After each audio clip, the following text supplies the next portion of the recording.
ಜಗಳೂರಲ್ಲಿ ಹೆಂಗಿದೆ ಬಿಸಿಲು? ಜಗಳೂರಲ್ಲಿ ಸಿಕ್ಕಾಪಟ್ಟೆ ಬಿಸಿಲು ಸರ್. ಹೆಂಗೆ ಅಂತ ಹೇಳಿದ್ರೆ ಈ ಕಡೆ ಬಳ್ಳಾರಿ, ರಾಯಚೂರು ಅಷ್ಟೊಂದು ಬಿಸಿಲಿರಲ್ಲ, ಅಥವಾ ಇದು ಚಿಕ್ಕಮಂಗ್ಳೂರು ಮತ್ತೆ ಬೆಂಗಳೂರು ಅಷ್ಟು ಕೋಲ್ಡ್ ಇರಲ್ಲ. ಅಂದ್ರೆ ಎರಡು ಬ್ಯಾಲೆನ್ಸಿಂಗ್ ಆಗಿ ಸಮಾಗಿ ಮೇಂಟೈನ್ ಮಾಡತ್ತೆ ಅಂತ ಹೇಳಿ. Because that is an middle Karnataka ಅಲ್ವಾ.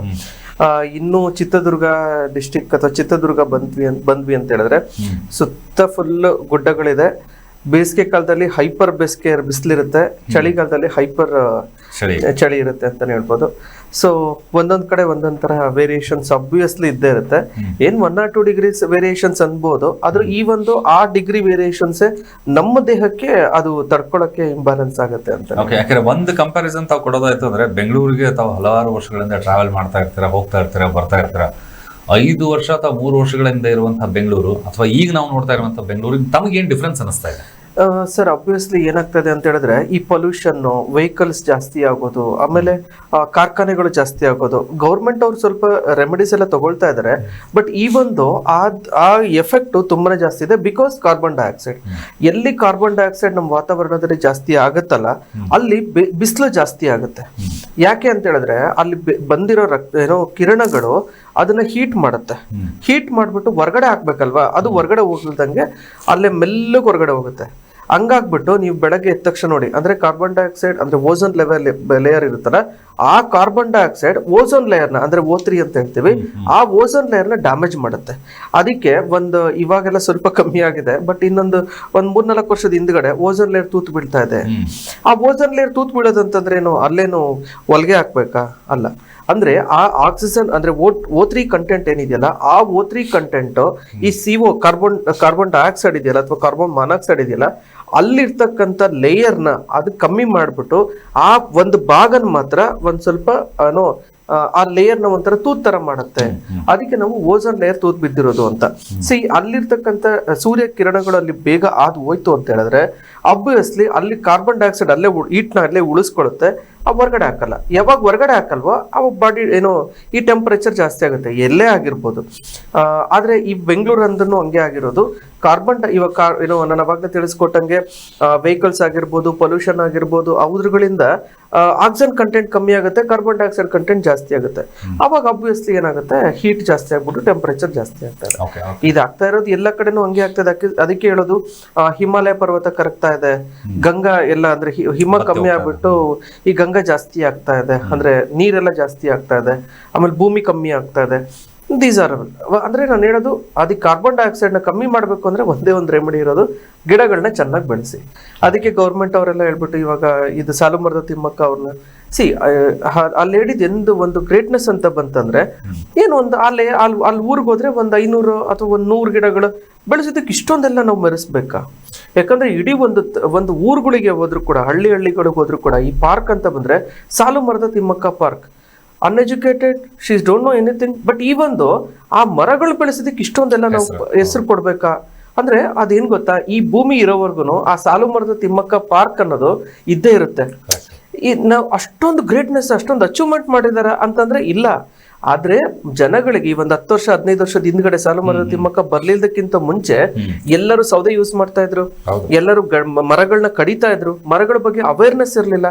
ಆ ಜಾಗೃತಿ ಮೂಡಿರೋದ್ರಿಂದ ಇವಾಗ ನೋಡಿ ಬೆಂಗಳೂರಲ್ಲಿ ಒಂದು ರೋಡ್ ಸುತ್ತಿ ಎಲ್ಲ ಗಿಡ ಮರಗಳು ರಾರಾಜಿಸ್ತಾ ಇರುತ್ತೆ. ಅದೇ ಒಂದು 10-15 ವರ್ಷ ಹಿಂದ್ಗಡೆ, 20 ವರ್ಷ ಹಿಂದ್ಗಡೆ ಅಷ್ಟೊಂದು ಮರಗಳಿರ್ಲಿಲ್ಲ. ಇದಕ್ಕೆ ಗ್ರೀನ್ ಸಿಟಿ ಅಂತಾನು ಕರೀತಾರೆ. ಬಿಕಾಸ್ ಎಲ್ಲ ಕಡೆನೂ ಗ್ರೀನರಿ ಚೆನ್ನಾಗಿರೋದ್ರಿಂದ ಅದಕ್ಕೆ ಕಾರ್ಬನ್ ಡೈಆಕ್ಸೈಡ್ ಅಬ್ಯೂಸ್ ಸ್ವಲ್ಪ ಕಮ್ಮಿ ಆಗಿದೆ, ಬಟ್ ಈ ಒಂದು ಕಮ್ಮಿ ಆಗ್ಲೇಬೇಕು. ಓಕೆ, ಅಂದ್ರೆ ಈಗ ಪ್ರತಿ ಮಳೆಗಾಲ ಎಲ್ಲ ಬಂತು ಅಂದ್ರೆ ಸಹಿತ ಅಥವಾ ಚಳಿಗಾಲ ಬಂದರೆ ಸ್ವೆಟರ್ ಹಾಕ್ತಾರೆ, ಕ್ಯಾಪ್ಗಳನ್ನು ಹಾಕ್ತಾರೆ, ಮಳೆ ಬಂದಾಗ ಸ್ವಲ್ಪ ಬಿಸಿನೀರು ಕುಡಿತಾರೆ. ಬಟ್ ಈಗ ಏನಂದ್ರೆ ಕಾಲ ಬದಲಾಗ್ತಾ ಇದೆ, ಮತ್ತೊಂದ್ಸರಿ ಬಿಸಿಲು ಜಾಸ್ತಿ ಆಗಿದೆ, ತಾಪಮಾನ ಹೆಚ್ಚಿಗೆ ಆಗ್ತಾ ಇದೆ. ಬೆಂಗಳೂರಲ್ಲೇ ಇವತ್ತು 36 ಇದೆ ಗರಿಷ್ಠ, ಒಂದು ಕರ್ನಾಟಕದಲ್ಲಿ ನೋಡಿದಾಗ 39ರಿಂದ 40ವರೆಗೂ ಸಹಿತ ರಾಯಚೂರು, ಯಾದಗಿರಿ ಜಿಲ್ಲೆಯಲ್ಲಿದೆ.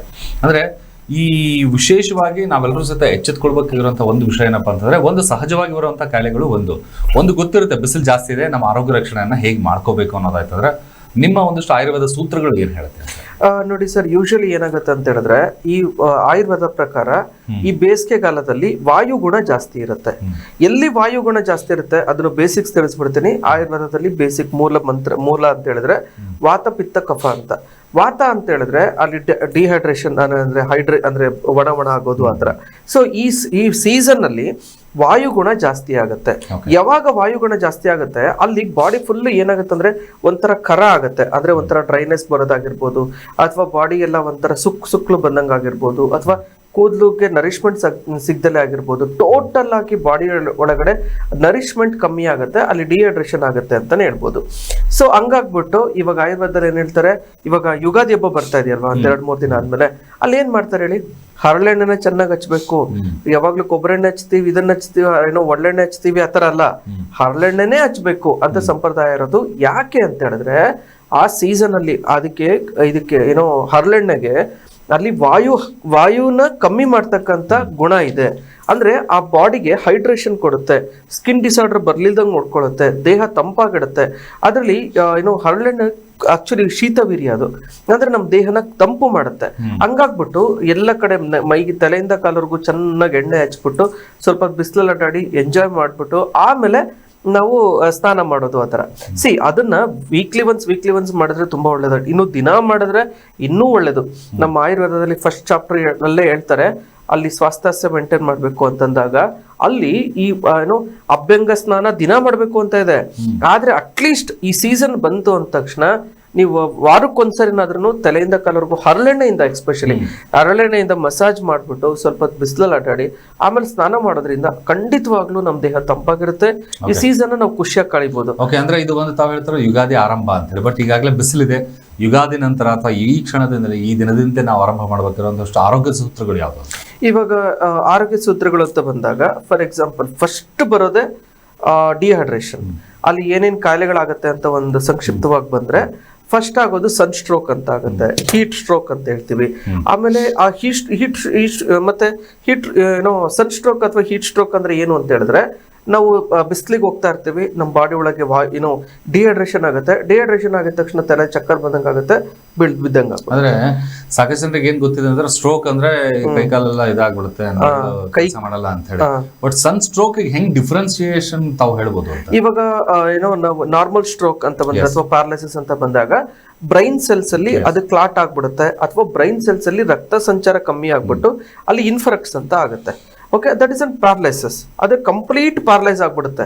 ಅಂದ್ರೆ ಅದು ರಿಕವರಿ ಆಗ್ಬೋದು ಅಥವಾ ಲೇಟ್ ಆಗ್ಬೋದು, ಅಥವಾ ಒಂದ್ ಸ್ವಲ್ಪ ಅಂದ್ರೆ ಲಾಂಗ್ ಸ್ಟ್ಯಾಂಡಿಂಗ್ ಇರುತ್ತೆ.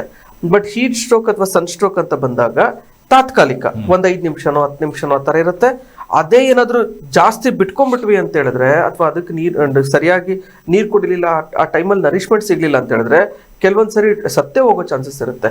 ಅದಕ್ಕೆ ಹೇಳ್ತಾರೆ ಕೆಲವೊಂದ್ಸರಿ ಬೀದರ್, ಗುಲ್ಬರ್ಗ, ರಾಯಚೂರು, ಬಳ್ಳಾರಿ ಈ ಕಡೆ ಏನೋ ಎಷ್ಟೊಂದ್ಸರಿ ಬಿಸಿಲು ತಡೆಯಕ್ಕಾಗಲ್ದಂಗೆನೆ ಸತ್ತೋಗ್ಬಿಟ್ರಂತೆ. 3-4 ಜನ ಸತ್ತೋದ್ರು, 5-6 ಜನ ಸತ್ತೋದ್ರು. ನ್ಯೂಸ್ ಅಲ್ಲಿ ನಾವು ಕೇಳ್ತಾನೆ ಇರ್ತೀವಿ. ಯಾಕೆ ಅಂತ ಹೇಳಿದ್ರೆ ಅವರು ನೀರು ಚೆನ್ನಾಗಿ ಕುಡ್ದಿರಲ್ಲ, ನಮ್ ದೇಹನ ಹೈಡ್ರೇಷನ್ ಕರೆಕ್ಟ್ ಆಗಿ ಮಾಡ್ಕೊಂಡ್ರಲ್ಲ, ಅಂದ್ರೆ ನೀರಿನ ಅಂಶನ ಸಮತೋಲನ ಮೇಂಟೈನ್ ಮಾಡಿರಲ್ಲ. ಯಾವಾಗ್ಲೂ ನೀರ್ ಕುಡಿಯೋದು ಅಥವಾ ಸ್ವಲ್ಪ ನೀರ್ ಕುಡಿಯೋದು ಆತರ ಮಾಡಿದಾಗ ಆಬ್ವಿಯಸ್ಲಿ ಏನಾಗುತ್ತೆ ಅಂತ ಹೇಳಿದ್ರೆ ಏನೋ ತಲೆ ಸುತ್ತು ಬಂದು ಬಿದ್ದೇ ಬಿಡ್ತಾರೆ. ಯಾವಾಗ ತಲೆ ಸುತ್ತು ಬಂದು ಹಂಗೆ ಬಿದ್ದಾಗ ಆಬ್ವಿಯಸ್ಲಿ ಬ್ಲಡ್ ಸರ್ಕ್ಯುಲೇಷನ್ ಕಮ್ಮಿ ಆಗುತ್ತೆ. ಯಾವಾಗ ಬ್ಲಡ್ ಸರ್ಕ್ಯುಲೇಷನ್ ಕಮ್ಮಿ ಆಗುತ್ತೆ ಆಬ್ವಿಯಸ್ಲಿ ಸಡನ್ ಆಗಿ ಡೆತ್ ಆಗೋ ಚಾನ್ಸಸ್ ಇರುತ್ತೆ. ಸೊ ಹಂಗಾಗ್ಬಿಟ್ಟು ಈ ಸೀಸನ್ ನ ಬಂದಾಗ ನೀವು ಹೈಡ್ರೇಷನ್ ಮಾಡ್ಕೊಳ್ಳೋದು ತುಂಬಾ ಇಂಪಾರ್ಟೆಂಟ್. ಹೈಡ್ರೇಷನ್ ಹೆಂಗ್ ಮಾಡ್ಕೋಬೇಕು, ಬರೀ ನೀರ್ ಕುಡಿಯೋದು ಅಷ್ಟೇ ಅಲ್ಲ, ತುಂಬಾ ಇದಾವೆ, ಅವನ್ನೆಲ್ಲ ಮತ್ತೆ ತಿಳಿಸ್ಕೊಡ್ತೀನಿ. ಜೊತೆಗೆ ಇವಾಗ ಡಿಸೀಸ್ ನ ಫಸ್ಟ್ ನೋಡ್ಕೊಳ್ತಾ ಹೋಗೋಣ. ಅಂದ್ರೆ ಫಸ್ಟ್ ನಾವು ಡಿಹೈಡ್ರೇಷನ್ ಬಗ್ಗೆ ಮಾತಾಡೋಣ. ಯಾಕಂದ್ರೆ ಒಂದು ಓವರ್ ಆಲ್ ಈ ಬೇಸಿಗೆ ಅನ್ನೋದು ಬಿಟ್ಟು ಅಂದ್ರೆ ಪ್ರತಿನಿತ್ಯ ನೀರು ಕುಡಿಯುವಂತಹ ಒಂದು ಕುಡಿಯೋರ ಸಂಖ್ಯೆನೇ ಕಡಿಮೆ ಆಗಿದೆ. ಓಕೆ, ಅದ್ರ ಬಗ್ಗೆ ಮಾತಾಡೋಣ. ನೀರು ಹೆಚ್ಚಿನ ಕುಡಿಯೋದ್ರಿಂದ ಆರೋಗ್ಯದ ಮೇಲೆ ಯಾವ ರೀತಿ ಒಳ್ಳೇದಾಗುತ್ತೆ ಅನ್ನೋದ್ರ ಬಗ್ಗೆ ಡಾಕ್ಟರ್ ಚೇತನ್ ಅವರು ತಿಳಿಸ್ಕೊಡ್ತಾರೆ. ಜೊತೆಗೆ ತಾವು ಕೂಡ ಕರೆ ಮಾಡಿ ಮಾತಾಡಬಹುದು. ಒಂದು ಕಾಲ್ ಇದೆ. ನಮಸ್ಕಾರ. ಹಲೋ, ಹೇಳಿ ಸರ್. ಸರ್ ನಮಸ್ತೆ. ನಮಸ್ತೆ, ಹೇಳಿ ಸರ್. ಸರ್ ಸುರೇಶ್ ಅಂತ ಹೇಳಿ ಮಾತಾಡೋದು. ಹೇಳಿ ಸರ್, ಯಾವರು? ಇಲ್ಲೇ ನಾವು ಬೆಂಗಳೂರಲ್ಲಿ ಇರೋ ಸರ್. ಓಕೆ ಸರ್, ಕೇಳಿ ಸರ್, ಏನ್ ಪ್ರಶ್ನೆ? ಸರ್ ಈಗ ಬೆಳಿಗ್ಗೆ ಎಲ್ಲ ನಾವು ಬೆಂಗಳೂರಲ್ಲಿ ಒಂದ್ ಸ್ವಲ್ಪ ಬಿಸಿಲೆಲ್ಲ ಜಾಸ್ತಿ ಇದೆ. ಸಾಯಂಕಾಲ ಮನೆಯಲ್ಲಿ ಹೋದ್ರೆ AC ಆಗ್ಬಿಡ್ತೀವಿ ಮಲಗುವಾಗ. ಓಕೆ. ಸೊ ಬೆಳಿಗ್ಗೆ ಎಲ್ಲ ಬೆಳಿಗ್ಗೆ ಎಲ್ಲ ಬಿಸಿ ಇರುತ್ತೆ, ನೈಟ್ ಒಂದ್ ಸ್ವಲ್ಪ ಕೂಲ್ ಆಗಿ ಮಲಗಿದ್ರೆ ಇದಾಗುತ್ತೆ. ಬ್ರೀತಿಂಗ್ ಅಲ್ಲಿ ಒಂದ್ ಸ್ವಲ್ಪ ಉಸಿರಾಡಕ್ ತೊಂದರೆ ಆಗುತ್ತೆ. ಅದೇನಾದ್ರು ಸೈಡ್ ಎಫೆಕ್ಟ್ ನಮ್ಗೆ ಏನಾದ್ರು ಆಗುತ್ತಾ ಅಂತ ಕೇಳ್ಬೇಕಿತ್ತು ಡಾಕ್ಟರ್ ಹತ್ರ. ಇವಾಗ ಏನಾಗುತ್ತೆ ಅಂತ ಹೇಳಿದ್ರೆ ಬೆಳಗ್ಗೆ ಹೊತ್ತಲ್ಲಿ ಆಬ್ವಿಯಸ್ಲಿ ಹೀಟ್ ಜಾಸ್ತಿ ಇರುತ್ತೆ, ನಾವು ಹೊರಗಡೆ ಪ್ರಪಂಚ ಅಡ್ಡಾಡ್ತಾ ಇರ್ತೀವಿ. ಆದ್ರೆ ಯೂಶಲಿ AC ಮನೇಲಿ ಇಟ್ಕೊಂಡಿದ್ದಾರೆ ಅಂತ ಹೇಳಿದ್ರೆ ಒಂದು ಕಾರಲ್ಲಿ ಅಡ್ಡಾಡ್ತಾ ಇರ್ತಾರೆ ಅಥವಾ ಆಫೀಸಲ್ಲಿ AC ಇಟ್ಕೊಂಡಿರ್ತಾರೆ ಅಲ್ವಾ. ಸೊ ಹಂಗಿರುವಾಗ ಅಬ್ವಿಯಸ್ಲಿ ತುಂಬಾ ಏನ್ ಡಿಫ್ರೆನ್ಸ್ ಆಗಲ್ಲ. ಏನ್ ಹೊರಗಡೆ ಬಂದಾಗ ಏನಾದ್ರು ಆ ಥರ ಆಗ್ಬೋದಷ್ಟೇ. ಆದ್ರೆ ಅದು ಕರೆಕ್ಟಾ ತಪ್ಪ? ಅಂತ ಒಂದು ವಿಚಾರ ಮಾಡುವಾಗ ಏನಾಗುತ್ತೆ ಅಂತ ಹೇಳಿದ್ರೆ ಅಬ್ವಿಯಸ್ಲಿ ಏನು AC ಅಂದ್ರೆ ಒಂದು ಟೆಂಪರೇಚರ್ನ ಮೇಂಟೈನ್ ಮಾಡ್ತಕ್ಕಂಥದ್ದು ಅಂದ್ರೆ ಅದು ಆಕ್ಚುಲಿ ಒಳ್ಳೇದೇ ಅಂತಾನೆ ಹೇಳ್ಬೋದು. ಬಿಕಾಸ್ ನಮ್ಮ ದೇಹದಲ್ಲಿ ಬೇಗ ಸಡನ್ ಆಗಿ ಡಿಹೈಡ್ರೇಷನ್ ಆಗಲ್ಲ. ಅಂದ್ರೆ ಅಲ್ಲಿ ತಂಪಾದ ಗಾಳಿ ಬರೋದ್ರಿಂದ ವಾತಾವರಣನ ತಂಪು ಮಾಡೋದ್ರಿಂದ ಅಬ್ವಿಯಸ್ಲಿ ನಮ್ಮ ದೇಹಕ್ಕೆ ಅನುಕೂಲನೇ ಆಗುತ್ತೆ. ಆದ್ರೆ ಅದನ್ನ AC-ನ ನೀಟಾಗಿ ಇಟ್ಕೋಬೇಕು.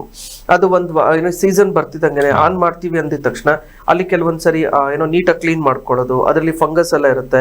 ಆಮೇಲೆ ಯೂಶಲಿ AC ಕ್ಲೋಸ್ಡ್ ಇರುತ್ತಲ್ವಾ, ಆ ಕ್ಲೋಸ್ಡ್ ಅಲ್ಲಿ ಇರ್ತಕ್ಕಂಥ ಒಳಗಡೆ ಏನೋ ರೂಮ್ನಾಗಿರ್ಬೋದು ಅಥವಾ ಅಲ್ಲಿರ್ತಕ್ಕಂಥ ಏನೋ ಪದಾರ್ಥಗಳನ್ನಾಗಿರ್ಬೋದು ನೀಟಾಗಿ ಕ್ಲೀನ್ ಮಾಡ್ಕೊಂಡು ಮಾಡೋದು ಒಳ್ಳೇದು.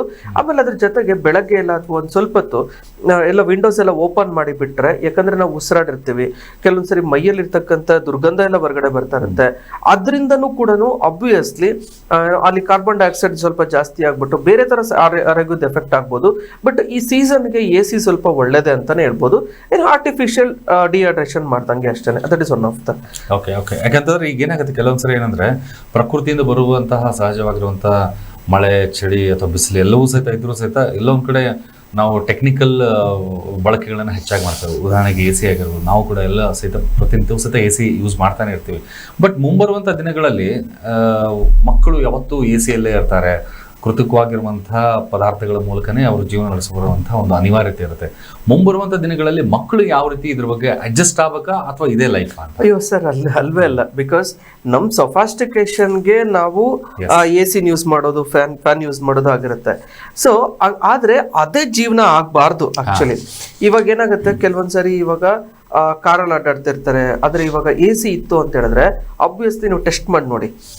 ವಿಂಡೋ ತೆಗೆದ್ಬಿಟ್ಟು ನೀವು ನಾರ್ಮಲ್ ಆಗಿ ಒಂದು 10 ಕಿಲೋಮೀಟರ್ ಹೋಗಿ, ಆ 10 ಕಿಲೋಮೀಟರ್ ಅನ್ನೋಷ್ಟೊತ್ತಿಗೆ ಯಾವಾಗ ಊರಿಗೆ ಹೋಗ್ತೀನಪ್ಪ, ಯಾವಾಗ ನಾನು ಇಳಿದು ಬಿಡ್ತೀನಿ, ಒಂದ್ ಸ್ವಲ್ಪ ಸುಸ್ತಾಗ್ಬಿಡುತ್ತೆ ಅಂತ ಅನ್ಸುತ್ತೆ. ಅದೇ ನೀವು AC ಹಾಕೊಂಡು ಡಬಲ್ ಅಂದ್ರೆ 50 ಕಿಲೋಮೀಟರ್ ನೀವು ಟ್ರಾವೆಲ್ ಮಾಡಿ, ಅಷ್ಟೊಂದು ಸುಸ್ತಾಗಲ್ಲ.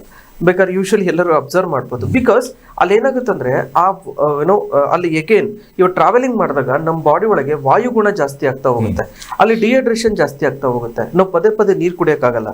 ಸೊ ಅವಾಗ ಏನಾಗುತ್ತೆ ಅಂದ್ರೆ ನಾವಾಗ ಹೊರಗಡೆ AC ಇದ್ದಾಗ ನಮ್ಮ ಬಾಡಿಗೆ ಆಬ್ವಿಯಸ್ಲಿ ಸ್ವಲ್ಪ ಕೂಲ್ ಆಗುತ್ತೆ. ಆ ಕೂಲ್ ಆದಾಗ ಡಿಹೈಡ್ರೇಷನ್ ಕಮ್ಮಿ ಆಗುತ್ತೆ. ಡಿಹೈಡ್ರೇಷನ್ ಕಮ್ಮಿ ಆದಾಗ ಆಬ್ವಿಯಸ್ಲಿ ನಮ್ಮ ದೇಹಕ್ಕೆ ತಂಪಾಗುತ್ತೆ. ತಂಪಾದಾಗ ಸುಸ್ತು ಕಮ್ಮಿ ಆಗುತ್ತೆ ಅಷ್ಟೇ. ನೀವಾಗ ಈ ಬೇಸಿಗೆ ಕಾಲದಲ್ಲಿ ಒಂದು ಅಬ್ಸರ್ವ್ ಮಾಡ್ಬೋದು. ನೀವಾಗ ತುಂಬಾ ಎಲ್ಲರೂ ಹೊರಗಡೆ ಅಡ್ಡಾಡ್ ಬಂದಿರ್ತಾರೆ, ಯಪ್ಪ ಸುಸ್ತಾಗ್ಬಿಟ್ಟಿದೆ, ನಂಗೆ ತಲೆನೋವು ಬರ್ತಾ ಇದೆ, ಸ್ವಲ್ಪ ಏನಾದ್ರೂ ಒಂದ್ ಸ್ವಲ್ಪ ರೆಸ್ಟ್ ಮಾಡಬೇಕು.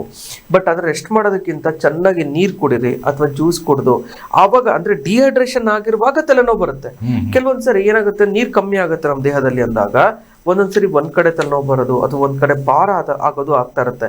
ದಟ್ ಇಂಡಿಕೇಟ್ಸ್ ನಮ್ಮ ದೇಹದಲ್ಲಿ ಡಿಹೈಡ್ರೇಷನ್ ಆಗ್ತಾ ಇದೆ, ನಮ್ಮ ದೇಹದಲ್ಲಿ ನೀರಿನ ಅಂಶ ಕೊರತೆ ಆಗ್ತಾ ಇದೆ. ಅದರಿಂದ ಈ ತಲೆನೋವು ಬರೋದು ಸರ್ವೇ ಸಾಮಾನ್ಯವಾಗಿ. ಎಲ್ಲರೂ ಕೆಲವೊಂದ್ಸರಿ ಕೆಲವೊಬ್ರು ದೊಡ್ಡದೇನೋ ತೊಂದರೆ ಇರ್ಬೋದು ಅಂತ ಹೇಳ್ಬಿಟ್ಟು ಮೈಗ್ರೇನ್ ಹೆಡ್ಏಕ್ ಇರ್ಬೋದು ಅಂತ ಅದ್ರ ಡಾಟ್ ಮಾತ್ರೆಗಳು, ಬೇರೆ ಬೇರೆ ಮಾತ್ರೆಗಳು ತಗೊಳ್ಳೋದು, ಅಥವಾ ಏನಾದ್ರು ಮೈಗ್ರೇನ್ ಹೆಡ್ಏಕ್ ಇನ್ನೊಂದು ಅಂತ ಹೇಳಿದ್ರೆ ತಲೆ ಒಳಗೆ ಏನೋ ಟ್ಯೂಮರ್ಸ್ ಆಗಿದೆಯೋ ಅದಿದಂತ ಹೇಳ್ಬಿಟ್ಟು ಸ್ಕ್ಯಾನ್ ಮಾಡಿಸೋದು. ಅದೆಲ್ಲ ಮಾಡೋದಕ್ಕಿಂತ ಫಸ್ಟ್ ಈ ರೆಮಿಡಿ ಫಾಲೋ ಅಪ್ ಮಾಡಿ. ಎಸ್ಪೆಷಲಿ ತಲೆನೋವು ಬರ್ತಾ ಇದೆ ಅಂತಂದಾಗ ನೀರ್ನ ಚೆನ್ನಾಗಿ ಕುಡಿಬೇಕು. ಎಷ್ಟು ಪ್ರಮಾಣದಲ್ಲಿ ನೀರು ಕುಡಿಬೇಕು, ಇದೊಂದು ತಲೆ ಒಳಗೆ ಬಂದೇ ಬರುತ್ತಲ್ವಾ. ಸೊ ಇನ್ನೊಂದು ಯೂಶುವಲ್ ಇದರಲ್ಲಿ ಇನ್ನೊಂದು ಏನಿದೆ, ಸಾಕಷ್ಟು ಜನರು ನಾವು ನೋಡ್ತಾ ಇದೀವಿ, ನೀರು ಕುಡಿಬೇಕಂದ ತಕ್ಷಣ ಡೈಲಿ ಇರುವಂಥ ಒಂದೊಂದು ಕ್ಯಾನ್ 2 ಲೀಟರ್ 3 ಲೀಟರ್ ಇರುತ್ತೆ. ಕೇಳಿದ್ರೆ 4 ಲೀಟರ್ 6 ಲೀಟರ್ ಕುಡಿತೀನಿ ಅಂತ ಹೇಳ್ತಾರೆ. ಎಲ್ಲ ಒಂದ್ ಕಡೆ ಆರೋಗ್ಯದ ಚೆನ್ನಾಗಿ ಇಟ್ಕೋಬೇಕು ಅನ್ನೋ ಧಾವಂತದಲ್ಲಿ ಇವ್ರು ಅತಿಯಾಗಿ ನೀರು ಕುಡಿತಿದಾರೆ ಅಥವಾ ಅತಿಯಾಗಿ ನೀರು ಕುಡಿದ್ರೆ ಏನಾಗುತ್ತೆ ಅಂತ? ಸರ್ ಇವಾಗ ಏನಾಗುತ್ತೆ ಅಂತ ಹೇಳಿದ್ರೆ, ಒಂದು ನೀವ್ ಎಷ್ಟು ನೀರ್ ಕುಡಿತಾ ಇದ್ದೀರಾ ಅದು ಕರೆಕ್ಟ್ ಆಗಿದೆಯೋ ಇಲ್ವೋ ಅಂತ ಟೆಸ್ಟ್ ಮಾಡೋದಕ್ಕೆ ಏನು ಅಂತ ಹೇಳಿದ್ರೆ, ನೀವು ಯೂರಿನ್ ಪಾಸ್ ಮಾಡ್ತೀರಲ್ವಾ, ಯೂರಿನ್ ಪಾಸ್ ಮಾಡುವಾಗ ನೋಡ್ಬೇಕು ಅಲ್ಲಿ ಎಲ್ಲೋ ಕಲರ್ ಹೋಗ್ತಾ ಇದೆಯಾ, ಡೀಪ್ ಎಲ್ಲ ಹೋಗ್ತಾ ಇದೆಯಾ, ಅಥವಾ ಮಾಮೂಲಿ ಎಲ್ಲ ಹೋಗ್ತಾ ಇದೆಯಾ, ಸ್ಟ್ರಾ ಕಲರ್ ಹೋಗ್ತಾ ಇದೆಯಾ, ವೈಟ್ ಕಲರ್ ಹೋಗ್ತಾ ಇದೆಯಾ. If it is white colour, ನೀವು ಕರೆಕ್ಟಾಗಿ ನೀರು ಕುಡಿತಾ ಇದ್ದೀರಾ, ನಿಮ್ ದೇಹಕ್ಕೆ ಹೈಡ್ರೇಷನ್ ಕರೆಕ್ಟಾಗಿ ಆಗ್ತಾ ಇದೆ, ನಿಮ್ ಕಿಡ್ನಿಗೆ ಏನು ತೊಂದರೆ ಇಲ್ಲ ಅಂತ ಅರ್ಥ. ಅದೇ ಇವನ್ ಸ್ವಲ್ಪ ಸ್ಟ್ರಾ ಕಲರ್ ಹೋಗ್ತಾ ಇದ್ರೆ, ಅದೇ ಏನಾದ್ರು ಫುಲ್ ಡಾರ್ಕ್ ಕಲರ್ ಹೋಗ್ತಾ ಇದೆ ಅಂತ ಹೇಳಿದ್ರೆ ನಿಮ್ ದೇಹದಲ್ಲಿ ನೀವು ದಿ ವರ್ಸ್ಟ್, ನೀವು ನೀರ್ ಚೆನ್ನಾಗೇ ಕುಡಿತಾ ಇಲ್ಲ. ಈ ಸೀಸನ್ಗೆ ಏನ್ ಬೇಕಾದ್ರೂ ನಿಮ್ಗೆ ಆಗ್ಬೋದು, ಆದ್ರೆ ನೀರ್ ಚೆನ್ನಾಗಿ ಕುಡೀರಿ ಅಂತ ಇಂಡಿಕೇಶನ್ ಅದು. ಸೊ ಒಂದು ನೀವು ನೋಡ್ಕೊಳ್ಬೇಕಾಗಿರೋದು ಒಂದು ಮೆಥಡ್ ಅದಷ್ಟೇ. ಅಥವಾ ಸ್ವಲ್ಪ ಯೆಲ್ಲೋ ಕಲರ್ ಹೋಗ್ತಾ ಇದೆ ಅಂತ ಹೇಳಿದ್ರೆ ಸೊ ಪರವಾಗಿಲ್ಲ, ನೀರ್ ಅಳತೆ ಕುಡಿತಾ ಇದ್ದೀರಾ. ಅದಕ್ಕೆ ಹೇಳೋದು, ಅದಕ್ಕೆ ನಮ್ಮ ಬಾಡಿ ಎಸ್ಪೆಷಲಿ ಈ ಸೀಸನ್ ಅಲ್ಲಿ ಆಲ್ಕಲೈನ್ ಆಗಿರ್ಬೇಕು. ಬಿಕಾಸ್ ಅಸಿಡಿಕ್ ಆಗೋದು ತುಂಬಾ ಕಾಮನ್ ಆಗ್ತಾ ಇರುತ್ತೆ. ನಮ್ಮ ದೇಹನ ಆಲ್ಕಲಿಟಿ ಮೇಂಟೈನ್ ಮಾಡಬೇಕು. ಆಲ್ಕಲಿಟಿಗೆ ಏನೇನ್ ಮಾಡಬೇಕು ರೆಮಿಡೀಸ್ ಅಂತ ಮತ್ತೆ ತಿಳಿಸ್ಕೊಡ್ತೀನಿ. ಆದ್ರೆ ನೀರು ಕುಡಿಯೋ ಪ್ರಮಾಣದಲ್ಲಿ ಅಂತ ಬಂದಾಗ ಇನ್ನೂ ಒಂದು ಕರೆಕ್ಟ್ ಆಗಿ ಮೆಜರ್ಮೆಂಟ್ ಅಂತ ಬಂದ್ರೆ 20 kg ಇರುವಂತ ಒಬ್ಬ ವ್ಯಕ್ತಿ 1 ಲೀಟರ್ ನೀರು ಕುಡಿಬೇಕು. 40 kg ಇರ್ತಕ್ಕಂಥ ವ್ಯಕ್ತಿ 2 ಲೀಟರ್ ನೀರು ಕುಡಿಬೇಕು. 60 kg ಇರ್ತಕ್ಕಂಥ ವ್ಯಕ್ತಿ 3 ಲೀಟರ್ ನೀರು ಕುಡಿಬೇಕು. ಇದು ಪ್ರಮಾಣ ಆಕ್ಚುಲಿ. ಕೆಲವೊಂದ್ಸರಿ ಏನಾಗುತ್ತೆ ಅಂದ್ರೆ, ಇವಾಗ ಕೆಲವೊಬ್ರು ಪಿತ್ತ ಪ್ರಕೃತಿಯವ್ರು ಇರ್ತಾರೆ, ಅವ್ರಿಗೆ ಸ್ವಲ್ಪ ಜಾಸ್ತಿ ನೀರು ಬೇಕಾಗಿರುತ್ತೆ. ಅವರು 3 ಕಾಲು 3.5 1 ಕಾಲು 1.5 ಲೀಟರ್ವರೆಗೂ ನೀರು ಕುಡಿಬಹುದು. ಆ ರೀತಿ ಅಂದ್ರೆ 20 kg ಇರೋರು 1.5 ಲೀಟರ್ ಆ ರೀತಿ ನೀರು ಕುಡಿಯೋದು ಒಂದು ಸೂಕ್ತ ಅಳತೆ ಅಂತಾನೆ ಹೇಳ್ಬೋದು. ಇವಾಗ ಇನ್ ಜನರಲ್ ಆಗಿ 3 ರಿಂದ 5 ಲೀಟರ್ ನೀರು ಕುಡಿಬೇಕು. ಅದೇ ನಾನು 3 ಲೀಟರ್ ಕುಡಿಬೇಕಾ 5 ಲೀಟರ್ ಕುಡಿಬೇಕಾ? ಆದ್ರೆ ಮಕ್ಕಳು ಕೂಡ ನಾನು 3 ಲೀಟರ್ 5 ಲೀಟರ್ ನೀರು ಕುಡಿಯಕ್ಕಾಗತ್ತಾ? ಸೊ ಇದು ಆದ್ರೆ ಇನ್ ಜನರಲ್ ಆಗಿ ಹೇಳೋದಷ್ಟೇನೆ. ಬಟ್ ಇನ್ ಕರೆಕ್ಟ್ ಅಳತೆ ಅಂತ ಬಂದಾಗ ಇಷ್ಟು ಕುಡಿ ಅಂದ್ರೆ ಇವಾಗ ನಾನು ಹೇಳ್ದಂಗೆ 20 kgಗೆ 1 ಲೀಟರ್ ನೀರು ಕುಡಿಬೇಕು. ಓಕೆ. ಇದ್ರ ಜೊತೆಗೆ ಇನ್ನು ಡಿಹೈಡ್ರೇಷನ್ ಜೊತೆಗೆ ಎಲ್ಲರೂ ತಾವು ಹೇಳ್ತಾ ಇದ್ರೆ ಏನಂದ್ರೆ ಬಾಡಿ ಫುಲ್ ಟಯರ್ಡ್ ಆಗ್ಬಿಡುತ್ತೆ, ಅತಿಯಾದಂಥ ಹೀಟ್ ಆಗಿದೆ, ಬಾಡಿ ಹೀಟ್ ಆಗ್ಬಿಟ್ಟಿದೆ ಅಂತ ಹೇಳ್ತಿರ್ತಾರೆ. ಅಂದ್ರೆ ಅದರಲ್ಲಿ ತಾವು ಹೇಳಿರೋ ಉರಿ ಮೂತ್ರ ಆಗಿರ್ಬೋದು ಅಥವಾ ಬೇರೆ ಬೇರೆ ಕಾರಣಗಳಿಂದ ಸಹಿತ ಬಾಡಿ ಹೀಟ್ ಆಗಿದೆ ಅಂತ ಹೇಳ್ತಾರೆ. ಏನಿದೆ ಎಕ್ಸಾಕ್ಟ್ಲಿ ಬಾಡಿ ಹೀಟ್ ಅಂತಂದ್ರೆ ಏನು, ಯಾರಿಗಾಗುತ್ತೆ ಅಂತ? ಅಂದ್ರೆ ಇವಾಗ ಯಾವಾಗ ಕೋಲ್ಡ್, ಇವಾಗ ಸೀಸನ್ ಬೇಸಿಗೆ ಕಾಲ ಬರುತ್ತಲ್ವಾ, ಅವಾಗ ನಮ್ಮ ದೇಹದಲ್ಲಿರ್ತಕ್ಕಂಥ ನೀರಿನ ಅಂಶ ಹಲವಾರು ತರದಲ್ಲಿ ಹೊರಗಡೆ ಹೋಗುತ್ತೆ. ಫಾರ್ ಎಕ್ಸಾಂಪಲ್ ಎಲ್ಲರಿಗೂ ಗೊತ್ತಿರೋದೇ ಇದೆ, 72% ಆಫ್ ನಮ್ಮ ಬಾಡಿ ನೀರಿನಲ್ಲೇ ತುಂಬಿಕೊಂಡಿದೆ. ಅಂದ್ರೆ ಇನ್ನು ಉಳುಕಿದ್ ಮಾತ್ರ ನಮ್ಗೆ ದೇಹ ಈ ಚರ್ಮ, ಬೋನುಗಳು ಅದೆಲ್ಲ ಇರೋದು. ಅಂದ್ರೆ ಹೆಚ್ಚು ಪ್ರಮಾಣದಲ್ಲಿ ನಾವು ನೀರ್ ಇರೋದ್ರಿಂದ ನಮ್ ದೇಹದಲ್ಲಿ ಅದ್ರ ಇಂಪಾರ್ಟೆನ್ಸ್ ಏನು ಅಂತ ಅದರಲ್ಲೇ ಒಂದು ಗೊತ್ತಾಗುತ್ತೆ. ಇನ್ನೊಂದು, ಯಾವಾಗ ಈ ಬೇಸಿಗೆ ಕಾಲ ಸ್ಟಾರ್ಟ್ ಆಗ್ತಿದ್ದಂಗೆ ಒಂದು ಪಾತ್ರೆ ಒಳಗೆ ನೀರಿಟ್ರೆ ಒಂದ್ ಸ್ವಲ್ಪ ಹೊತ್ತು ಹೊರಗಡೆ ಇಟ್ರೆ ಅದೆಲ್ಲ ಎವಾಪರೇಟ್ ಆಗುತ್ತೆ. ಅದೇ ರೀತಿನೇ ನಮ್ಮ ದೇಹದಲ್ಲಿ ಎವಾಪರೇಟ್ ಆಗುತ್ತೆ. ಯಾವ್ಯಾವ ರೂಪದಲ್ಲಿ? ಸ್ವೆಟ್ ರೂಪದಲ್ಲೂ ಎವಾಪರೇಟ್ ಆಗ್ಬೋದು, ಅಥವಾ ಯೂರಿನ್ ಮುಖಾಂತರ ಆದ್ರೂ ಎವಾಪರೇಟ್ ಆಗ್ಬೋದು, ಅಥವಾ ದೇಹದ ಮೆಕ್ಯಾನಿಸಮ್ ಜಾಸ್ತಿ ಆಗ್ಬಿಟ್ಟು ಅಂದ್ರೆ ಹೀಟ್ ಮತ್ತೆ ಕೋಲ್ಡ್ ನ ಮೇಂಟೈನ್ ಮಾಡೋ ಟೈಮಲ್ಲಿ ಅಬ್ವಿಯಸ್ಲಿ ನಮ್ಮ ದೇಹದಲ್ಲಿ ಇರ್ತಕ್ಕಂಥ ಕೆಲವೊಂದು ನೀರಿನ ಅಂಶ ಹೊರಗಡೆ ಹೋಗುತ್ತೆ. ಓಕೆ, ಸೊ ಇದು ಆಕ್ಚುಲಿ ಮೆಕ್ಯಾನಿಸಮ್. ಈ ಭಾಗದಲ್ಲಿ ನೀರು ಹೊರಗಡೆ ಹೋಗುತ್ತೆ. ಆದ್ರೆ ಅದರಿಂದ ಏನಾಗ್ಬೋದು ಅಂತ ಹೇಳಿದ್ರೆ, ಈ ಬ್ಲಡ್ ಸರ್ಕ್ಯುಲೇಷನ್ ಆಗುವಾಗ ಸರಿಯಾಗಿ ಆಗಲ್ಲ.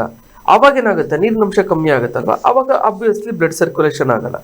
This is a concept. ಹಂಗಾಗ್ಬಿಟ್ಟು ನೀರ್ನ ಚೆನ್ನಾಗಿ ಕುಡಿಬೇಕು. ಆದ್ರೆ ಎಷ್ಟು ಇವಾಗ ಇನ್ನೊಂದು ಎಕ್ಸಾಂಪಲ್ ಡಿಹೈಡ್ರೇಷನ್ಗೆ ಒಂದು ರೆಮಿಡಿ ಮದ್ದು ಅಂತಂದ್ರೆ ಅದು ನೀರು ಜಾಸ್ತಿ ಕುಡಿಬೇಕಷ್ಟೇ. ನೀರನ್ನ ಮೇಂಟೈನ್ ಮಾಡ್ಕೋಬೇಕು. ಅದು ಯಾವ ರೂಪದಲ್ಲಿ ಮೇಂಟೈನ್ ಮಾಡಬೇಕು? ಇನ್ನೊಂದು ಏನಾಗುತ್ತೆ ಅಂದ್ರೆ, ಈ ಟೈಮಲ್ಲಿ ಎಲೆಕ್ಟ್ರೋಲೈಟ್ಸ್ ಇಂಬ್ಯಾಲೆನ್ಸ್ ಆಗುತ್ತೆ. ಆ ಎಲೆಕ್ಟ್ರೋಲೈಟ್ಸ್ ಬ್ಯಾಲೆನ್ಸ್ ಮಾಡೋದಕ್ಕೆ ಕೆಲವೊಂದು ತುಂಬಾ ರೆಮಿಡೀಸ್ಗಳೆಲ್ಲ ಇದಾವೆ, ಅದನ್ನ ತಿಳಿಸ್ಕೊಡ್ತಾ ಹೋಗ್ತೀನಿ. ಒಂದೇನು ಅಂತ ಹೇಳಿದ್ರೆ, ಫಸ್ಟ್ ಮಾಡ್ಬೇಕಾಗಿರೋದು ನೀರ್ ಚೆನ್ನಾಗಿ ಕುಡಿಯೋದು ಒಂದು. ಅದ್ರ ಜೊತೆಗೆ ಶರ್ಬತ್ತು, ನಿಂಬೆಹಣ್ಣಿನ ನೀರು, ಅದಕ್ಕೆ ಆಲ್ಕಲೈನ್ ವಾಟರ್ ಅಂತಾನೆ ಕರಿತೀವಿ. ಈವನ್ ಅದು ನಿಂಬೆಹಣ್ಣು ನಮ್ ಹೊರಗಡೆ ನೋಡೋದಕ್ಕೆ ಅದು ಅಸಿಡಿಕ್ ಕಂಟೆಂಟ್ ಇದ್ರೂ ಕೂಡ ನಮ್ ದೇಹಕ್ಕೆ ಒಳಗಡೆ ಹೋಗಿದ ತಕ್ಷಣ ಅದು ಆಲ್ಕಲೈನ್ ಆಗಿ ಕನ್ವರ್ಟ್ ಆಗುತ್ತೆ. ಸೊ ಹಂಗಾಗ್ಬಿಟ್ಟು 1 ಲೋಟ ನೀರಿಗೆ ಒಂದ್ ಸ್ವಲ್ಪ ನಿಂಬೆಹಣ್ಣು ಹಾಕ್ಬಿಟ್ಟು, ಅದು 1 ಲೀಟರ್, ಇವಾಗ ಇನ್ ನನ್ ಪ್ರಕಾರ ಹೇಳೋದಂದ್ರೆ 4 ಲೀಟರ್ ನೀರಿಗೆ ಒಂದ್ ದೊಡ್ಡ ನಿಂಬೆಹಣ್ಣು ಬರುತ್ತಲ್ಲ, ಅದನ್ನ ಕಟ್ ಮಾಡ್ಬಿಟ್ಟು ಅದಾಕಿ ಸ್ವಲ್ಪ ಉಪ್ಪು ಹಾಕಿ, ಅಥವಾ ಸಕ್ಕರೆ ಕಾಯಿಲೆ ಏನು ಇಲ್ಲ ಅಂತ ಹೇಳಿದ್ರೆ ಸ್ವಲ್ಪ ಸಕ್ಕರೆ ಹಾಕ್ಬಿಟ್ಟು ಆ ನೀರ್ನ ಕ್ಯಾರಿ ಮಾಡಿ ಬೆಳಗ್ಗೆಯಿಂದ ಸಾಯಂಕಾಲದವರೆಗೂ ಅದೇ ನೀರು ಕುಡಿದ್ರೆ ತುಂಬಾನೇ ಒಳ್ಳೇದು. ಆಲ್ಕಲೈನ್ ಮೇಂಟೈನ್ ಆಗುತ್ತೆ. ಓಕೆ, ಮಾತಾಡ್ತೀನಿ ಸರ್. ಇನ್ನೊಂದು ಪಾಯಿಂಟ್ ಏನಿದೆ ಅಂತ ತಿಳ್ಕೊತೀನಿ. ಹಾಗೆ ಒಂದು ಕಾಲ್ ಇದೆ. ನಮಸ್ಕಾರ. ನಮಸ್ತೆ ಸರ್. ಹೇಳಿ ಸರ್, ತಮ್ಮ ಹೆಸರು ಅವರಿಂದ? ರಮೇಶ್ ಅಂತ ತುಮಕೂರಿಂದ. ಓಕೆ, ಕೇಳಿ ಸರ್, ಏನ್ ಪ್ರಶ್ನೆ? ತಮ್ಮಲ್ಲಿ ಹೆಂಗಿದೆ? ಬಿಸಿಲು ಜಾಸ್ತಿ ಇದೆಯಾ, ಕಡಿಮೆ ಇದೆಯಾ? ತುಂಬಾ ಬಿಸಿಲಿದೆ ಸರ್ ನಮ್ಮ ಕಡೆ ಎಲ್ಲ. ನಾನು ಹೌದಾ? ಓಕೆ, ಹೇಳಿ ಸರ್, ಏನ್ ಪ್ರಶ್ನೆ? ಸರ್ ಅದೇ ನಾವು ತೋಟದಲ್ಲಿ ಕೆಲಸ ಮಾಡೋದು, ವ್ಯವಸಾಯ ಮಾಡೋದು. ತುಂಬಾ ಬಿಸಿಲಿರೋದ್ರಿಂದ ಏನಾಗುತ್ತೆ, ಕುಡ್ದಿರೋ ನೀರೆಲ್ಲ ಬರೀ ಸೆಕೆ ನೀರಲ್ಲೇ ಹೋಗ್ಬಿಡುತ್ತೆ ಸರ್. ಅಂದ್ರೆ ಅದು ಹೀಟ್ ಆಗುತ್ತೆ ಸರ್ ಬಾಡಿ. ಅದರಿಂದ ಗೊತ್ತಾಗುತ್ತೆ ಹೀಟ್ ಆಗಿದೆ ಅಂತೇಳಿ? ಅದು ಮೈಯೆಲ್ಲ ಫುಲ್, ಕಾಲು ಕೈ ಎಲ್ಲ ಉರಿ ಬಂದ್ಬಿಡುತ್ತೆ. ಏನ್ ಮಾಡ್ಬೋದು ಸರ್? ಅಂದ್ರೆ ಇವಾಗ ಕಂಟ್ರೋಲ್ ಮಾಡ್ಬೇಕಲ್ಲ ಸರ್. ಅದಕ್ಕೆ ನೀವು ಹಿಂಗು ತೋಟದಲ್ಲಿ ಕೆಲಸ ಮಾಡ್ತಾ ಇದೀರಾ, ಮೇನ್ ಅಂತ ಹೇಳಿದ್ರೆ ತೆಂಗಿನಕಾಯಿ ಅಂತೂ ಸಿಕ್ಕೇ ಸಿಗುತ್ತೆ. ಅದ್ ಎಳ್ನೀರ್ನ ಚೆನ್ನಾಗಿ ಕುಡಿಬೇಕು. ನಾನು ನೆಕ್ಸ್ಟ್ ಪಾಯಿಂಟ್ ಅದನ್ನೇ ಹೇಳ್ತಾ ಇದ್ದೆ. ಆ ಎಳ್ನೀರಲ್ಲಿ ಏನಾಗುತ್ತೆ ಅಂದ್ರೆ, ಒಂದು ಆಲ್ಕಲೈನ್ ವಾಟರ್ ಬಂದಾಗದ್ರೆ, ಇನ್ನೊಂದು ಇವರು ಹೊಲದಲ್ಲಿ ಹೋಗ್ತಾರೆ ಎಲ್ಲ ಕಡೆ, ಒಂದ್ ಬಾಟ್ಲಲ್ಲಿ ತಗೊಂಡು ಹೋಗ್ಬಿಟ್ಟು ಆ ಬಾಟ್ಲಲ್ಲಿ ನಾನು ಹೇಳ್ದಂಗೆ ಆ ನಿಂಬೆಹಣ್ಣಿನ ನೀರು ತಗೊಂಡೋದ್ರೆ ತುಂಬಾನೇ ಒಳ್ಳೇದು. ಅದಕ್ಕೆ ಶರ್ಬತ್ತು ಅಂತಾನು ಕೂಡ ಕರಿತೀವಿ ನಾವು, ಆ ತರ ಮಾಡ್ಕೋಬಹುದು. ಇನ್ನೊಂದು ಅಂತ ಹೇಳಿದ್ರೆ ಒಬ್ಬೊಬ್ರು ತುಂಬಾ ಉಪ್ಪು ಹಾಕೋದು, ತುಂಬಾ ಏನೋ ನಿಂಬೆ ಹಿಂಡೋದು, ತುಂಬಾ ಸಕ್ಕರೆ ಹಾಕೋದೆಲ್ಲ ಮಾಡ್ತಾರೆ. ಆತರ ಮಾಡ್ಬೇಡಿ, ನಾನು ಹೇಳ್ಕೊಟ್ಟಿರೋ ಪ್ರಮಾಣದಲ್ಲೇ ಮಾಡಿ. ಇನ್ನೊಂದು ಎಳ್ನೀರಲ್ಲಿ ಎಲ್ಲ ತರ ಮೆಗ್ನೀಷಿಯಂ, ಕ್ಯಾಲ್ಸಿಯಂ, ಪೊಟ್ಯಾಷಿಯಂ ಎಲ್ಲ ಇರುತ್ತೆ ತುಂಬಾ ಚೆನ್ನಾಗಿ. ಅದು ನಮ್ ದೇಹಕ್ಕೆ ಇನ್ಸ್ಟೆಂಟ್ ಎನರ್ಜಿ ಕೊಡುತ್ತೆ. ನೀವು ಎಷ್ಟೊಂದು ಸುಸ್ತಾಗಿ ಬಂದಿರ್ತೀರಾ, ಒಂದ್ ಸ್ವಲ್ಪ ಎಳ್ನೀರು ಕುಡೀರಿ, ಎಷ್ಟು ಬೇಗ ರಿಲೀಫ್ ಆಗುತ್ತೆ. ಒಂದು. ಇನ್ನೊಂದು ಹಾಲು ಮತ್ತೆ ಹಾಲಿನ ಪದಾರ್ಥಗಳು, ಮೊಸರಾಗಿರ್ಬೋದು, ಮಜ್ಜಿಗೆ ಆಗಿರ್ಬೋದು, ಹಾಲಾಗಿರ್ಬೋದು, ಅದರಲ್ಲಿ ಏನಾಗುತ್ತಂದ್ರೆ ಬೇಗ ಫ್ಲಶ್ ಔಟ್ ಮಾಡಲ್ಲ. ನೀರನ್ನ ಬೇಗ ನಾವು ಫ್ಲಶ್ ಔಟ್ ಮಾಡುತ್ತಂದ್ರೆ ಹೊರಗಡೆ ಹಾಕುತ್ತೆ. ಆದ್ರೆ ಈ ಹಾಲು, ಮಜ್ಜಿಗೆ ಮತ್ತೆ ಮೊಸರು ಇರುತ್ತಲ್ಲ, ಅದನ್ನ ನಮ್ಮ ದೇಹದಲ್ಲಿ ತುಂಬಾ ಹೊತ್ತು ರಿಟೆನ್ಷನ್ ಇರುತ್ತೆ. ಅವಾಗ ಏನಾಗುತ್ತಂದ್ರೆ ಏನೋ ಯೂರಿನ್ ಮುಖಾಂತರ ಜಾಸ್ತಿ ಬೇಗ ಬಿಟ್ಕೊಡಲ್ಲ. ಅವಾಗ ನಮ್ಮ ದೇಹನ ಹೈಡ್ರೇಷನ್ ಮಾಡೋದಕ್ಕೆ ಅನುಕೂಲ ಆಗುತ್ತೆ. ಒಂದು. ಅದಕ್ಕೆ ಏನ್ ಮಾಡ್ಬೇಕು ಅಂದ್ರೆ ದಿನಕ್ಕೆ 1 ಲೀಟರ್ ಮಜ್ಜಿಗೆ ಕುಡಿಬೇಕು. 1 ಲೀಟರ್ ಅಂದಿದ ತಕ್ಷಣ ಎಷ್ಟೊಂದು ಆಗ್ಬಿಡುತ್ತಾ ಅಂತೇನಿಲ್ಲ. ಒಂದ್ ದೊಡ್ಡ ಲೋಟ ಮಜ್ಜಿಗೆನ ಒಂದ್ ಎರಡು ಅಥವಾ ಮೂರು ಸರಿ ಆಗದೆ ಎಷ್ಟಾಗತ್ತೋ ಅಷ್ಟು 1 ಲೀಟರ್ ಮಜ್ಜಿಗೆ ಆಗತ್ತೆ ಅಷ್ಟೇ. ಅದನ್ನ 1 ಲೀಟರ್ ಮಾಡಿ, ಅದ್ರ ಜೊತೆಗೆ ಇನ್ನೊಂದು ಅಂತ ಹೇಳಿದ್ರೆ ಇನ್ನೂ ಒಂದು ಸಿಂಪಲ್ ಆಗಿರ್ತಕ್ಕಂಥದ್ದು, ಒಂದು ನೀರಿಗೆ ಒಂದ್ ಸ್ವಲ್ಪ ಸೌತೆಕಾಯಿ ಆಗಿರ್ಬೋದು, ಎನಿ ಫ್ರೂಟ್ಸ್, ಆ ಫ್ರೂಟ್ಸ್ ನ ಲೇಯರ್ ತರ ಕಟ್ ಮಾಡ್ಬಿಟ್ಟು ಅದ್ರಲ್ಲಿ ಹಾಕ್ಬಿಟ್ಟು ಆ ನೀರ್ನ ಕುಡಿತಾ ಬನ್ನಿ. ಅದಕ್ಕೆ ಡಿಟಾಕ್ಸ್ ವಾಟರ್ ಅಂತ ಕೂಡ ಕರಿತೀವಿ. ಆ ನೀರ್ನ ತಗೊಳ್ತಾ ಬರೋದ್ರಿಂದನೂ ಕೂಡ ನಮ್ ದೇಹ ತಂಪಾಗಿರುತ್ತೆ. ಇನ್ನೊಂದು ಅಂತ ಹೇಳಿದ್ರೆ ಏನೋ ಈ ನೀರಿಗೆ ಸ್ವಲ್ಪ ಈ ಜೀರಿಗೆ ಬರುತ್ತಲ್ವಾ, ಜೀರಿಗೆ ಹಾಕ್ಬಿಟ್ಟು ಅದನ್ನ ಸ್ವಲ್ಪ ಕಾಯಿಸ್ಬಿಟ್ಟು ನೀರ್ನ ಹಂಗೆ ಇಟ್ಬಿಡಿ. ಆ ನೀರ್ನ ಕುಡಿತಾ ಬಂದ್ರು ತುಂಬಾ ಒಳ್ಳೇದು. ಅದ್ರ ಜೊತೆಗೆ ಧನಿಯಾ ಇರುತ್ತೆ. ಆಮೇಲೆ ಇನ್ನೂ ಒಂದು ಅಂತ ಹೇಳಿದ್ರೆ ಧನಿಯಾ ಪೌಡರ್ ಮಾಡ್ಕೊಂಡು ಅದ್ರ ತರನು ನೀರಲ್ಲಿ ಹಾಕೊಂಡು ತಗೊಂಡ್ರು ಸಾಕು. ನಂಗೆ ಕುದ್ಸಕ್ ಆಗಲ್ಲ ಸರ್ ಅಂತ ಹೇಳಿದ್ರೆ. ಮಾತಾಡ್ತೀನಿ. ಇನ್ನೊಂದು ಕಾಲ್ ಇದೆ. ನಮಸ್ಕಾರ. ಹಲೋ. ನಮಸ್ತೆ. ನಮಸ್ತೆ ಸರ್. ನಮಸ್ತೆ. ತಮ್ಮ ಹೆಸರು ಸರ್? ಯಾವರಿಂದ? BS Lohith, Chikmagalur district, Tarikere taluk, Bettadahalli sir. Wow, super sir. ಏನ್ ಎನರ್ಜಿ ನಿಮ್ಮ ಆರೋಗ್ಯನೂ ಚೆನ್ನಾಗಿದೆ ಅಲ್ವಾ? ಆರೋಗ್ಯದ ಬಗ್ಗೆ ಸರ್, ಬಿಸ್ಲಲ್ಲ ಸರ್, ತುಂಬಾ ಬಿಸ್ಲು ಟೈಮ್ ಅಲ್ಲಿ ಹೋದ್ರೆ ತಲೆ ತುಂಬಾ ನೋವು ಬರುತ್ತೆ ಸರ್. ಸಾಮಾನ್ಯ ದನ ಕಾಯವನು ಸರ್ ನಾನು. ಎಷ್ಟು ವಯಸ್ಸು? ಸುಮಾರು ಆಗ್ಲೇ 57-58 ವರ್ಷ ಸರ್. ಹೌದಾ? ಸರಿ. ಡಾಕ್ಟರ್ ಚೇತನ್ ಸರ್ ಇದಾರೆ, ಕೇಳಿ, ನಿಮ್ದೇನ್ ಪ್ರಶ್ನೆ ಇದೆ ಕೇಳಿ. ನನಗೆ ತಲೆ ಬಿಸ್ಲಿಗೆ ಹೋದ್ರೆ ಅದ್ರದ್ದು ತಲೆ ಟವಲ್ ತಂದಂಗ್ ಹೋದ್ರೆ ತುಂಬಾ ತಲೆ ನೋವು ಬರುತ್ತೆ ಸರ್. ಓಕೆ, ಹೇಳಿ ಸರ್. ಅವ್ರ ಎನರ್ಜಿ ತುಂಬಾ ಅಲ್ವಾ, ಸೊ ಯಾರನ್ನೋ ಒಬ್ರು ಒಂದು ಹೊಡೆದು ಬಿಡುದು, ಇನ್ನು ವಯಸ್ಸಿರ್ಬೇಕಾದ್ರೆ ಹೆಂಗಿರುತ್ತೆ ಅಂತ. ಓಕೆ, ಅದು ಇವಾಗ ಏನ್ ಹೇಳೋದು ಅಂತ ಹೇಳಿದ್ರೆ, ನಾನು ಅವಾಗ್ಲೇ ತಿಳಿಸ್ಕೊಟ್ಟೆ, ಡಿಹೈಡ್ರೇಷನ್ ಆಗಿದ್ರೆ ತಲೆನೋವು ಬರುತ್ತೆ. That is one of the symptoms.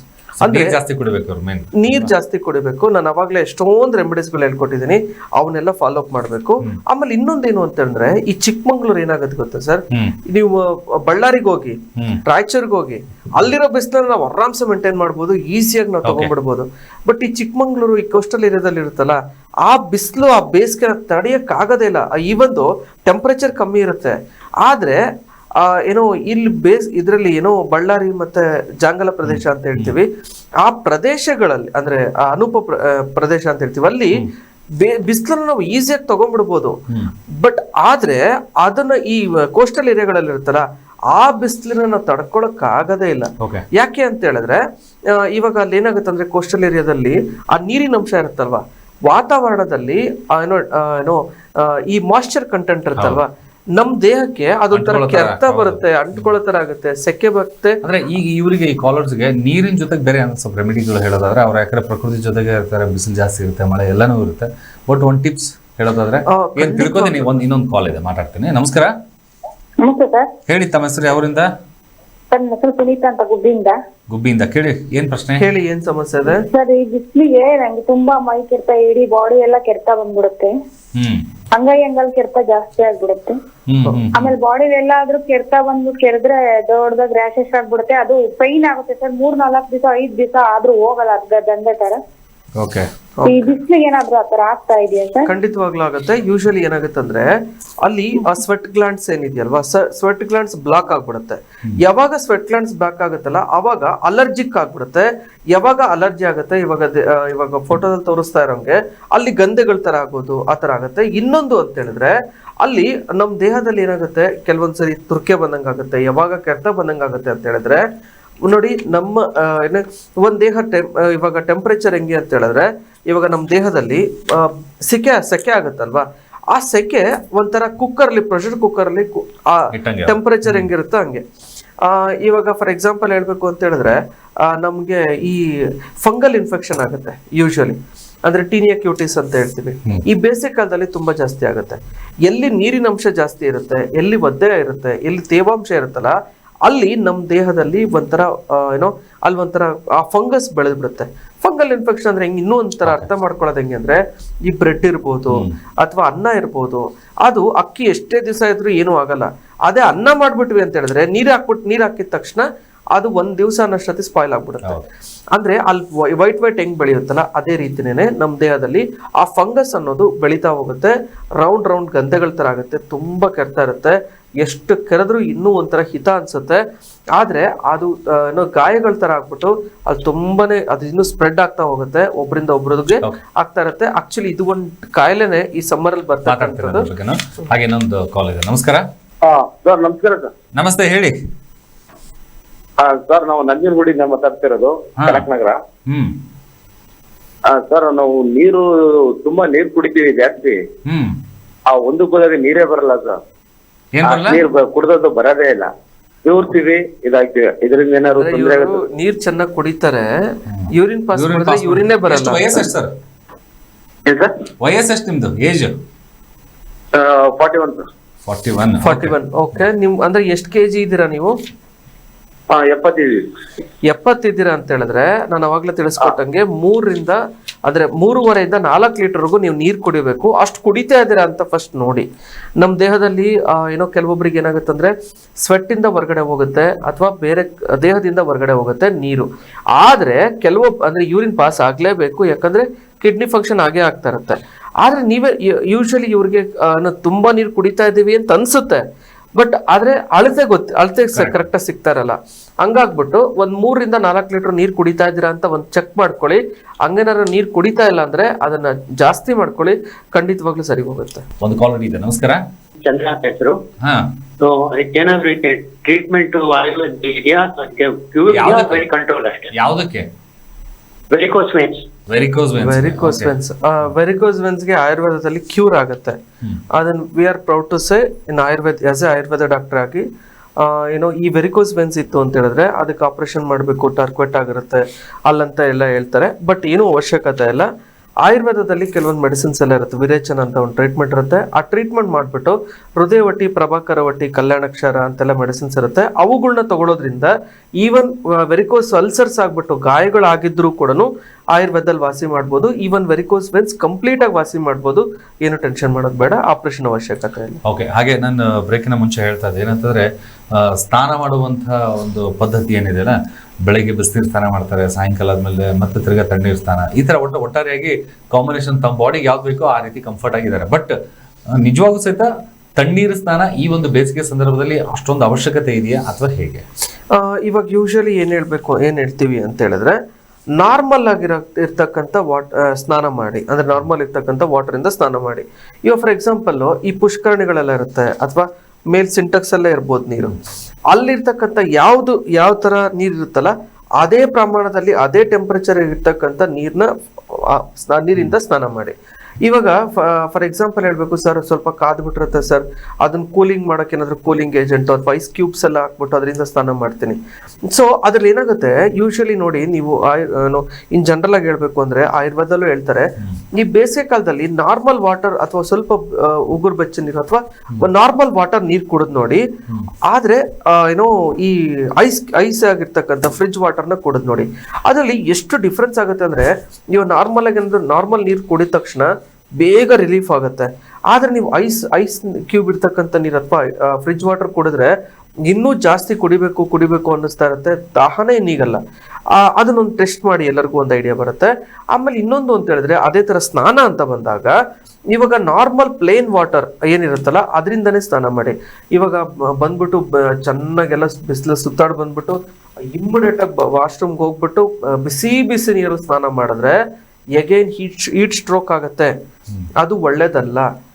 ಅವಾಗಲೇ ನಾನು ಹೇಳ್ದೆ, ಯಾಕಂದ್ರೆ ಹೊರಗಡೆಯಿಂದ ಡಿಹೈಡ್ರೇಷನ್ ಆಗಿರುತ್ತೆ, ಅಲ್ಲೂ ಬಿಸಿಲಿರುತ್ತೆ, ಮತ್ತೆ ಎಗೇನ್ ಬಿಸಿ ನೀರಲ್ಲೇ ಸ್ನಾನ ಮಾಡಿದ್ರೆ ಆಬ್ವಿಯಸ್ಲಿ ದೇಹಕ್ಕೆ ಒಳ್ಳೇದಲ್ಲ. ಕೆಲವೊಂದ್ಸರಿ ಅದು ಅತಿ ಆಯ್ತು ಅಂತಂದಾಗ ಡಿಹೈಡ್ರೇಷನ್ ಆಗ್ಬಿಟ್ಟು ಸ್ಟ್ರೋಕ್ ತರ ಆಗೋ ಚಾನ್ಸಸ್ ಇರುತ್ತೆ. ನಾನು ಅವಾಗಲೇ ಹೇಳ್ದಂಗೆ ಹೀಟ್ ಸ್ಟ್ರೋಕ್ ಅಥವಾ ಸನ್ ಸ್ಟ್ರೋಕ್ ಆಗ್ಬೋದು, ಅಥವಾ ಕೆಲವೊಂದ್ಸರಿ ಪ್ರಾಣನೇ ಹೋಗೋ ಚಾನ್ಸಸ್ ಇರುತ್ತೆ. ಬಿಕಾಸ್ ಅಲ್ಲಿ ಬ್ಲಡ್ ಪ್ರೆಷರ್ ತುಂಬಾ ಜಾಸ್ತಿ ಆಗುತ್ತೆ. ಯಾವಾಗ ಬ್ಲಡ್ ಪ್ರೆಷರ್ ಜಾಸ್ತಿ ಆಗುತ್ತೆ ಸಡನ್ ಆಗಿ ಏನೋ ಕಾರ್ಡಿಯಾಕ್ ಅರೆಸ್ಟ್ ಆಗೋ ಚಾನ್ಸಸ್ ಇರುತ್ತೆ. ಹಂಗಾಗ್ಬಿಟ್ಟು ಆ ತಪ್ಪನ್ನ ಯಾವುದೇ ಕಾರಣಕ್ಕೂ ಮಾಡಬೇಡಿ. ಎಷ್ಟೊಂದು ಜನ ಬಿಸಿ ನೀರಲ್ಲಿ ಹೋಗ್ಬಿಟ್ಟು ಸ್ನಾನ ಮಾಡ್ಬೇಕಾದ್ರೆ ಎಷ್ಟೊಂದು ಜನ ಹಾರ್ಟ್ ಅಟ್ಯಾಕ್ ಹೋಗಿರೋರು ತುಂಬಾ ಜನ ಇದ್ದಾರೆ. ಅದನ್ನ ನೀವು ಯಾಕಾಗತ್ತೆ ಅಂತ ನೀಟಾಗಿ ಅರ್ಥ ಮಾಡ್ಕೊಳ್ಳಿ. ಬಿಕಾಸ್ ಎಲ್ಲೆಲ್ಲ ಹೊರಗಡೆ ಏನಾದ್ರು ಅಲ್ಲಿ ಯೂಶಲಿ ಬಿಸಿ ನೀರಲ್ಲಿ ಸ್ನಾನ ಮಾಡ್ಬೇಕಾದ್ರೆ ವಾಶ್ರೂಮ್ ಅಲ್ಲಿ ಏನೇ ವಿಂಡೋ ಇದ್ರು ತುಂಬಾ ಜಾಸ್ತಿ ವಿಂಡೋ ಇರಲ್ಲ, ಅದರಲ್ಲಿ ಏನೋ ಈ ಹೀಟ್ ಹೊರಗಡೆ ಹಾಕೋದೇ ಇಲ್ಲ. ನೀವು ಅಲ್ಲೇನಾದ್ರು ಮಿರರ್ ಇತ್ತು ಅಂದ್ರೆ ನೋಡ್ಕೋಬಹುದು, ಫುಲ್ಲು ಫಾಗ್ ತರ ಕುತ್ಕೊಂಡ್ಬಿಟ್ಟಿರುತ್ತೆ. ಸೊ ಅಲ್ಲಿ ಉಸಿರಾಡಕ್ಕೂ ಕಷ್ಟ, ಜೊತೆಗೆ ಡಿಹೈಡ್ರೇಷನ್, ಜೊತೆಗೆ ಹಾರ್ಟ್ ಪಂಪ್ ಜಾಸ್ತಿ ಆಗ್ಬಿಟ್ಟು ಅಲ್ಲಿ ಕಾರ್ಡಿಯಾಕ್ ಅರೆಸ್ಟ್ ಆಗುತ್ತೆ. ಕಾರ್ಡಿಯಾಕ್ ಅರೆಸ್ಟ್ ಅಂದ್ರೆ ಒಂದು ಸಿಂಪಲ್, ಹಾರ್ಟ್ ಅಲ್ಲಿ ಇರ್ತಕ್ಕಂಥ ರಕ್ತನಾಳಗಳು ಬ್ಲಡ್ ಪ್ರೆಷರ್ ಜಾಸ್ತಿ ಆಗ್ಬಿಟ್ಟು ಅಲ್ಲಿ ಓಪನ್ ಆಗ್ಬಿಟ್ಟು ಅಲ್ಲಿ ಕ್ಲಾಟ್ ಆಗ್ಬಿಡುತ್ತೆ. ಯಾವಾಗ ಕ್ಲಾಟ್ ಆಗುತ್ತೆ ಅಲ್ಲಿ ಹಾರ್ಟ್ ಮಸಲ್ ಪಂಪ್ ಆಗೋದನ್ನ ನಿಲ್ಲಿಸ್ಬಿಡುತ್ತೆ. ಅದನ್ನ ಇವಾಗ ಯೂಶಲಿ ಏನು ಇವಾಗ ಪುನೀತ್ ರಾಜ್ಕುಮಾರ್ಗೆಲ್ಲ ಆಯ್ತಲ್ವಾ, ಸೇಮ್ ತರನೇ ಅದಕ್ಕೆ ಕಾರ್ಡಿಯಾಕ್ ಅರೆಸ್ಟ್ ಅಂತ ಹೇಳ್ತೀವಿ. ಸೊ ಹಂಗಾಗಿ ಆ ತಪ್ಪು ಮಾತ್ರ ಯಾವುದೇ ಕಾರಣಕ್ಕೂ ಮಾಡ್ತೀವಿ. ಓಕೆ, ಹಾಗೆ ನೆಕ್ಸ್ಟ್ ಕಾಲ್. ನಮಸ್ಕಾರ, ಹೇಳಿ ತಮ್ಮ ಹೆಸರು? ಶಾಲಿನಿ ಅಂತ ಧಾರವಾಡದಿಂದ. ಹೇಳಿ ಮೇಡಮ್, ಏನ್ ಪ್ರಶ್ನೆ? ಬೇಸಿಗೆ ಬಗ್ಗೆ ಮಾತಾಡ್ತಾ ಇದ್ರಲ್ಲ, ಬಿಸಿಲು ಜಾಸ್ತಿನ ಅಲ್ಲಿ ಧಾರವಾಡದಾಗ? ಧಾರವಾಡದಲ್ಲಿ ಸೆಕೆ ಇದು. ನಾವು ಒಂದು ದಿನ ಜೋಳದ ರೊಟ್ಟಿ, ಒಂದು ದಿನ ರಾಗಿ ರೊಟ್ಟಿ ತಿಂತೀವಿ. ಒಂದು ದಿವಸ ಜೋಳದ ರೊಟ್ಟಿ, ಒಂದ್ ದಿವಸ ರಾಗಿ ರೊಟ್ಟಿ ತಿಂತೀವಿ. ಎಷ್ಟೋ ಸೆಕೆಯನ್ನು ಕಂಟ್ರೋಲ್ ಮಾಡಬಹುದು ಅದರಿಂದ. ಹೌದಾ? ಹೌದು, ನೀವು ಮಾಡಿ ನೋಡಿ. ಜೋಳದ ರೊಟ್ಟಿ ತಿನ್ನಿ, ಒಂದಿನ ರಾಗಿ ರೊಟ್ಟಿ ತಿನ್ನಿ. ಮತ್ತೆ ತುಂಬಾ ನೀರ್ ಕುಡಿದು ಬಿಟ್ರೆ ಅಥವಾ ಮಜ್ಜಿಗೆನೋ ನೀರು ಕುಡಿದು ಬಿಟ್ರೆ ಸೆಕೆಯಿಂದ ಪಾರಾಗ್ಬಹುದು ನೋಡಿ. ವೆರಿ ಗುಡ್, ಒಳ್ಳೆ ವಿಷಯ ನೀವೇ ಹೇಳ್ಬಿಟ್ರಿ ಇವತ್ತು. ಒಂದು ಹೋಮ್ ರೆಮಿಡಿ, ಧಾರವಾಡ ರೆಮಿಡಿ ಇದು ಅಲ್ವಾ? ಹೌದು, ಧಾರವಾಡ ರೆಮಿಡಿ. ನಾವು ಧಾರವಾಡದಲ್ಲಿ ಉಷ್ಣ ಹವಾಮಾನಕ್ಕೆ ಹಾಗೆ ಮಾಡ್ತಾ ಇರ್ತೀವಿ ಇಲ್ಲಿ. ಅದಕ್ಕೆ ನೀವು ಅದಂತೂ ನಾವ್ ಹೇಳಿದ್ದನ್ನ ಸ್ವಲ್ಪ ಒಳ್ಳೆ ಒಳ್ಳೆ ವಿಷಯ ಹೇಳಿದ್ರಿ. ಖಂಡಿತವಾಗ್ಲಿ. ಅದು ಬಿಟ್ಟು ಬೇರೆ ಏನೋ ಪ್ರಶ್ನೆ ಅದರ? ಜೋಳದ ರೊಟ್ಟಿ ಮತ್ತೆ ರಾಗಿ ರೊಟ್ಟಿ ತಿನ್ನಿ ಊಟಕ್ಕೆ. ಓಕೆ, ನಾನ್ ಜೋಳದ ರೊಟ್ಟಿ ಅಂತ ತಿಂತೀನಿ, ರಾಗಿ ರೊಟ್ಟಿನ ಸ್ಟಾರ್ಟ್ ಮಾಡ್ತೀನಿ ನಾನು. ರಾಗಿ ರೊಟ್ಟಿ ತಿಂದು ನೋಡಿ, ಆಮೇಲೆ ನೋಡಿ ನಿಮ್ಗೆ ಗೊತ್ತಾಗುತ್ತೆ ಸೆಕೆ ಎಷ್ಟು ಕಂಟ್ರೋಲ್ ಮಾಡಬಹುದು. ಹೌದಲ್ಲ? ಓಕೆ, ಏನೋ ಪ್ರಶ್ನೆ ಮತ್ತೆ ಅದು ಬಿಟ್ಟು ಬೇರೆ ಏನಾದ್ರು ಇದೆಯಾ? ಇಲ್ಲ ಇಲ್ಲ, ನಾನು ಇದು ಹೇಳ್ಬೇಕಂತಾನೆ ಮಾಡಿದೆ. Very good, thank you. Okay, ಇವಾಗ ಅಲ್ಲಿ ಏನಾಗುತ್ತೆ ಅಂದ್ರೆ ಆಬ್ವಿಯಸ್ಲಿ ಈ ರಾಗಿ ಇರುತ್ತಲ್ವಾ ಸರ್, ರಾಗಿ ಅದು ಕೂಲ್ ಅದ, ಆಕ್ಚುಲಿ ತಂಪು ಮಾಡುತ್ತೆ. ಅದಕ್ಕೆ ಈ ಬೇಸಿಗೆ ಕಾಲದಲ್ಲಿ ರಾಗಿ ಅಂಬ್ಲಿ ಕುಡಿಬೇಕು ಅಂತ ಇದೆ. ಸೊ ಹಂಗಾಗ್ಬಿಟ್ಟು ನೀವು ರಾಗಿ ಜೊತೆಗೆ ಈ ಅಂಬ್ಲಿ ತರ ಮಾಡ್ಕೊಂಡು ಕುಡಿದ್ರೆ ಇನ್ನೂ ಒಳ್ಳೇದು ಅಂತಾನೆ ಹೇಳ್ಬೋದು. ಆಮೇಲೆ ಅಬ್ವಿಯಸ್ಲಿ ಜೋಳ ಇರುತ್ತಲ್ವಾ, ಜೋಳನೂ ಕೂಡ ತಂಪೆ ಆಲ್ಮೋಸ್ಟ್.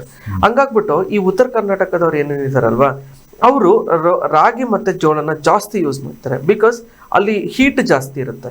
ಅಲ್ಲಿ ಗೊತ್ತಿಲ್ದೇನೋ ಅಲ್ಲಿ ಏನೋ ಕೋಲ್ಡ್ ಮಾಡ್ಕೊಳಕ್ಕೆ ರಾಗಿ ಮತ್ತೆ ಜೋಳನ ಜಾಸ್ತಿ ಯೂಸ್ ಮಾಡ್ತಾರೆ. ಹಂಗಾಗ್ಬಿಟ್ಟು ಅದು ಇನ್ನು ಸಪೋರ್ಟ್ ಮಾಡುತ್ತೆ ಅಂತಾನೆ ಹೇಳ್ಬೋದು. ಓಕೆ, ಇನ್ನು ವಿಶೇಷವಾಗಿ ಏನಂದ್ರೆ ಸಾಕಷ್ಟು ಜನ ಏನಂತಾರೆ, ಬೆಂಗಳೂರಲ್ಲಿ ಎಲ್ಲ ಕಾಫಿ ಪ್ರಿಯರು, ಉತ್ತರ ಕರ್ನಾಟಕ ಎಲ್ಲ ಬಿಟ್ರೆ ಚಹಾ ಪ್ರಿಯರು ಅಂತಂದ್ರೆ ಈಗಿನ ಸಂದರ್ಭದಲ್ಲಿ ಬೇಸಿಗೆ ಬಂತಾರೆ, ಇಲ್ಲ ಬೇಸಿಗೆ ಬಂತು ಚಹಾ ಟೀ ಇದೇನು ಕಾಫಿ ಕುಡಿಯೋದನ್ನು ಕಡಿಮೆ ಮಾಡಿದೀನಿ ಅಂತ ಹೇಳ್ತಾರೆ. ಬಟ್ ಬೇಸಿಗೆ ಸಂದರ್ಭದಲ್ಲಿ ಚಹಾ ಕಾಫಿ ಕುಡಿಯೋದು ನಿಜವಾಗ್ಲೂ ಸಹ ಏನಾದ್ರು ಎಫೆಕ್ಟ್ ಆಗುತ್ತಾ ಸರ್? ಇದು ಹೆಂಗೆ ಅಂತ ಹೇಳಿದ್ರೆ ಹೆಂಗ್ ಹೇಳ್ಬೋದು ಇದನ್ನ, ಹೆಂಗೆ ನಾವು ಈ ಸಂದರ್ಭದಲ್ಲಿ ನಾವ್ ಹೆಂಗೆ ಸಮಜಾಯಿಸ್ಕೋಬಹುದು ಅಂತ ಹೇಳಿದ್ರೆ, ಅಲ್ಲಿ ಏನಾಗುತ್ತೆ ಅಂತ ಹೇಳಿದ್ರೆ ಆಬ್ವಿಯಸ್ಲಿ ಈ ಬೇಸಿಗೆ, ಬಿಸಿಲು, ಟೆನ್ಷನ್, ಇನ್ನೂ ಸ್ವಲ್ಪ ಯಾರಾದ್ರೂ ತಣ್ಣನ್ಗಿರುವಾಗ ಇನ್ನು ಯಾರಾದ್ರೂ ಮಕ್ಕಳು ಬಂದು ಮಾತಾಡಿ ಏನೇ ಮಾಡಿದ್ರು ಅಥವಾ ಯಾರೇ ಎಷ್ಟೇ ಕಿರಿಕಿರಿ ಮಾಡಿದ್ರು ನಾವು ತಡ್ಕೊಂಡ್ಬಿಡ್ತೀವಿ. ಅದೇನ್ ನಮ್ಗೆ ಹ್ಯಾಪಿಲಿ ದಟ್ ಇಸ್ ಗೋಯಿಂಗ್.